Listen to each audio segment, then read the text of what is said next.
O Bitcoin fez mais um movimento de alta na última semana, apesar de nós termos um cenário misto no mercado global. Enquanto nós começamos a ver alguns sinais aí de quebra dentro da estrutura do mercado de títulos lá no Japão e também nos Estados Unidos, com alta no rendimento desses títulos do governo, títulos do Tesouro, o Bitcoin continua ainda não sentindo essa pressão macroeconômica e continua subindo. Mas a razão por trás disso é muito mais relacionado também ao fluxo de liquidez, e é justamente isso que a gente vai abordar nesse vídeo de hoje, principalmente para entender se os próximos movimentos de alta continuarão essa tendência que nós estamos vendo aí desde abril, que já se mostrou uma tendência bastante sólida de alta no preço do Bitcoin. Então, se você investe em Bitcoin, investe em criptomoedas, fica até o final, porque a gente vai destrinchar principalmente os movimentos macro que poderão impactar aqui dentro do nosso mercado. Mas antes disso, não se esquece de se inscrever aqui no canal do Block Trends, porque a gente está fazendo esse tipo de conteúdo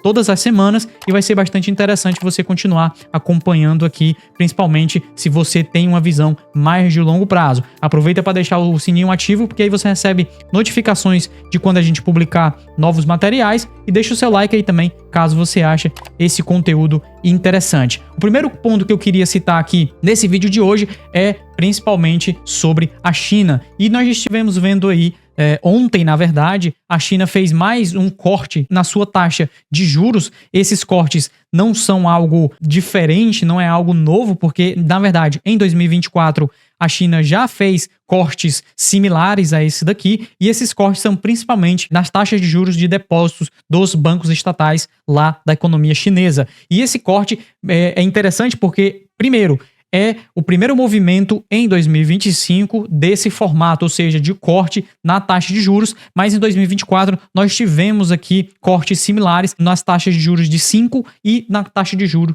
de 1 ano dentro dos bancos comerciais e bancos estatais, aliás, lá na economia da China. E agora a gente passa na taxa de juros de 5 anos para 3,5 e na taxa de juros de 1 ano para 3,0. E agora, qual é a razão de nós estarmos vendo esse corte de taxa de juros lá na economia chinesa? É justamente algo que é explicado aqui na matéria da Reuters, não é? Que é justamente a questão da recuperação econômica lá na economia chinesa, algo que nós já citamos aqui no Block Trends, aqui no nosso canal, principalmente relacionado à dificuldade que a China possui hoje de reativar a sua economia. A atividade econômica, daqui a pouco eu vou mostrar para vocês, mais especificamente através de alguns gráficos, está muito fraca e esse fantasma da deflação ainda continua persistente lá. E aqui, como diz na matéria da Reuters, os cortes de taxas fazem parte de um pacote de medidas anunciada pelo governador do PBOC, que é o Public Bank of China, e outros reguladores financeiros antes das negociações entre China e os Estados Unidos aí no início desse mês. Então, isso aí acabou trazendo um peso a mais, a questão da guerra comercial acabou trazendo um peso a mais para a economia chinesa em relação à dificuldade que eles estão tendo atualmente de reativar a sua atividade econômica. E no último relatório que a gente publicou lá no Block Trends Pro, saiu agora, né? Saiu hoje, nessa manhã, para os nossos assinantes do Block Trends Pro. Caso você não conheça os nossos materiais de análise, nós temos um conteúdo bastante extenso e bastante aprofundado relacionado à macroeconomia e principalmente como entender os movimentos macro dentro do mercado do Bitcoin e das criptomoedas. Se você tiver interesse em conhecer um pouco mais, eu recomendo que você clique aí no link na descrição que fala sobre o Block Trends Pro, e aí você vai poder conhecer todos os nossos materiais, tanto educacionais, tanto na área de research. E isso daqui que eu estou mostrando para vocês, esses gráficos que eu estou mostrando para vocês, é apenas aí 20 ou 30% do material que saiu hoje lá para os nossos assinantes. E um dos principais pontos aqui é que a China continua nessa expansão de liquidez e estímulos na tentativa de reativar. E por que eles estão tentando reativar a sua economia? Porque já faz um bom tempo que a China está dentro de uma situação de queda na atividade econômica. E aqui eu não vou entrar em detalhes, eu não vou passar pela parte de demografia, porque é muito mais complexo para a gente conseguir explicar simplesmente no vídeo de 10 a 12 minutos. Mas isso é algo que a gente vai fazer lá para os nossos assinantes nos materiais e também nos meetups que a gente está fazendo lá esse mês. Mas para ficar mais simples aqui, para a gente entender, um dos principais pontos que pelo menos na parte dessas taxas de juros, é diretamente relacionada às condições de crédito lá na economia chinesa. Como vocês podem ver aí, de 2010 para cá, ou seja, mais de 15 anos, nós temos uma tendência de baixa na quantidade de empréstimos em relação ao PIB, ou seja, a quantidade de alavancagem, pode-se assim dizer, do sistema continuou caindo. Isso aqui é um sinal bastante relacionado à quantidade de pessoas que tomam esses empréstimos, utilizam esses empréstimos para criar empresas, empréstimos imobiliários, etc. A questão imobiliária eu vou citar daqui a pouco, tá? Mas vocês podem ver aí que pelo menos de 2019, 2020 para cá, o crescimento também aqui do setor financeiro, da liquidez e dos empréstimos no setor financeiro também esteve muito próximo de zero. Isso significa que as condições de crédito dentro da economia chinesa permanecem ainda bastante fracas, mesmo com as taxas de juros em queda e, obviamente, o Banco Central Chinês ele faz esses cortes de juros justamente para tentar estimular as pessoas a retirar o seu dinheiro dos depósitos, retirar o seu dinheiro dessas instituições bancárias e alocar diretamente em investimentos, ou seja investimentos imobiliários, seja investimentos em ativos propriamente dito do mercado financeiro ou até mesmo na parte de investir em empresas, em geração de caixa, em geração de atividade econômica. Isso é algo que a China está tentando fazer e que já faz há um bom tempo, na verdade, já faz alguns anos que eles estão tentando intensificar e isso daí é extremamente importante para o nosso mercado e eu vou já explicar para vocês isso daqui. Mas antes disso, só para a gente entender um pouco mais como essa situação de fraca liquidez e de baixa atividade econômica se estende por diversas perspectivas da economia chinesa, aqui eu tenho alguns dados sobre o mercado imobiliário, principalmente em termos de investimento no mercado imobiliário e a utilização aqui de espaço de chão, pode-se assim dizer, né? Aqui é chamado de espaço construído, crescimento de novos espaços, e aqui nós temos todas as duas métricas em uma queda bastante significativa aí nos últimos 10 anos, inclusive agora nós já temos esses dados aqui no negativo, ou seja, nós temos redução na quantidade de investimento imobiliário aí nos últimos 4 anos e principalmente na utilização aqui de espaço imobiliário também em queda. Então isso mostra que a economia da China está passando por uma situação principalmente que reduz a atividade econômica, tem menos incorporadoras, menos construtoras em atividade econômica, isso gera menos valor, menos capital fluindo dentro da economia e é justamente isso que a China está tentando fazer agora.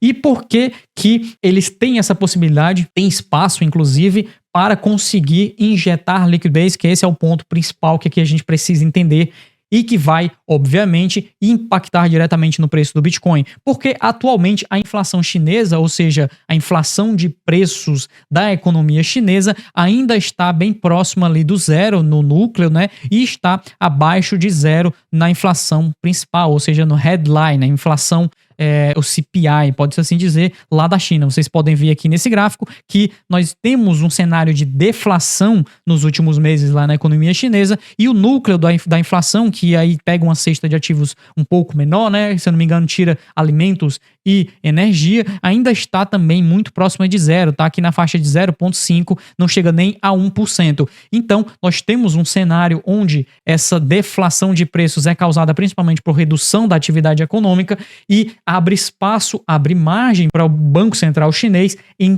intervindo no mercado, entrar com injeções de liquidez. E esse é o grande ponto que nós precisamos entender aqui nessa estrutura relacionada à China. Por quê? Ainda tem outros pontos aqui que precisam ser compreendidos, principalmente lá no Japão, que, por exemplo, está agora elevando taxa de juros, ou seja, é um movimento contrário àquilo que a China está fazendo, por conta dessa sua inflação de preços estar subindo e mesmo assim ainda mantém uma baixa atividade econômica lá na economia japonesa. Os títulos de dívida lá do Japão estiveram subindo aí nos últimos meses e, obviamente, isso começa a mostrar alguns cenários de rachaduras dentro da economia japonesa. Eu não vou citar ainda nessa parte do Japão, porque a gente vai falar sobre isso lá no Block Trends Pro. O que nos interessa aqui na parte da China especificamente é que a relação entre injeções de liquidez e o preço do Bitcoin, e aqui eu estou falando injeções de liquidez diretamente lá do Banco Central Chinês, é extremamente importante de ser compreendida para entender a tendência de preço do Bitcoin. Nesse gráfico que eu tenho mostrando para vocês,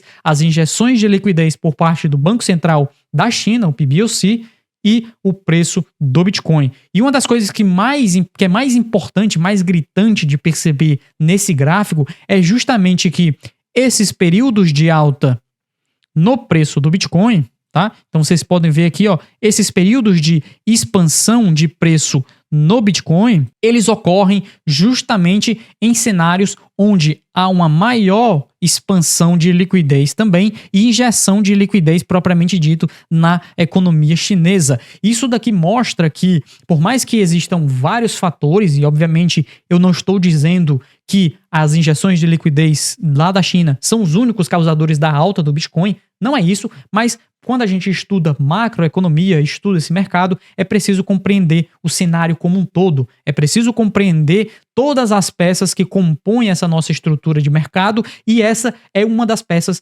extremamente importante. Você pode perceber que nos momentos onde as injeções de liquidez aumentam, né, isso daqui também revela um aumento de preço no Bitcoin. E isso daqui é extremamente correlacionado e a gente começa a ver também mais injeções de liquidez agora nesses últimos meses, principalmente aliado com esses cortes de juros lá.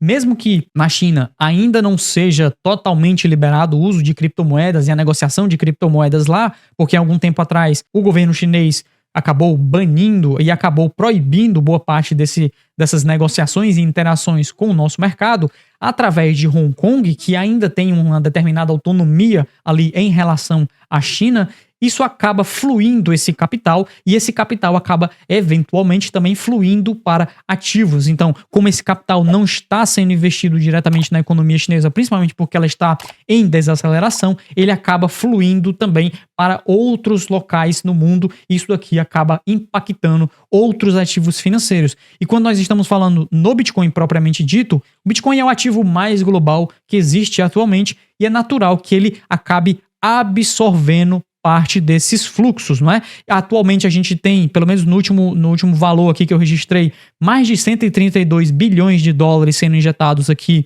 num dia, né? Isso aqui nesse caso foi ontem, né? Então no dia de ontem entraram mais de 132 bilhões e esse é um volume que também está muito similar a outros momentos de alta que nós tivemos aqui no preço do Bitcoin. Atualmente, essa estrutura continua elevando a novos patamares e a nossa perspectiva é que ela ainda aumente nos próximos meses com mais injeções de liquidez e com mais estímulos monetários e fiscais por parte da China, algo que potencialmente ou probabilisticamente poderá favorecer essa continuação de alta no preço do Bitcoin. Mas se você quiser saber mais sobre isso, mais sobre esses temas de macro, a gente vai estar fazendo um meetup lá no Block Trends Pro também, inclusive hoje. Talvez você esteja vendo esse vídeo um pouco depois e não pegue, mas você ainda poderá participar do próximo meetup e, obviamente, receber todos esses nossos materiais que são extremamente detalhados e são extremamente aprofundados nesses temas sobre macro e como isso impacta principalmente o Bitcoin. Se você quiser conhecer um pouco mais sobre o Block Trends Pro, aproveita, vai na descrição aí e clica lá que a gente tem esse material completo. Inclusive, nós soltamos, por falar em material, nós soltamos um material gratuito sobre como se aposentar em Bitcoin, que passa ali dos fundamentos da estrutura de mercado, fundamentos do próprio Bitcoin e também está aqui na descrição. Se você quiser um material para mostrar aí para o seu amigo, para o seu primo, para o seu familiar que ainda não entende o Bitcoin, mas está querendo começar a entender, esse é um material gratuito. Você vai poder simplesmente baixar o material e enviar aí para quem você quiser. Esse é um material que a gente está disponibilizando de forma 100% gratuita e é bem interessante aí para você compartilhar sobre o Bitcoin. Não se esquece de se inscrever aqui no canal e também comenta aqui embaixo que tipos de dinâmicas, além dessa da China que eu já comentei, poderão impactar nas próximas semanas o Bitcoin. Eu vou estar respondendo aí vocês no chat também. E a gente se vê num próximo conteúdo aqui do Block Trends. Tchau!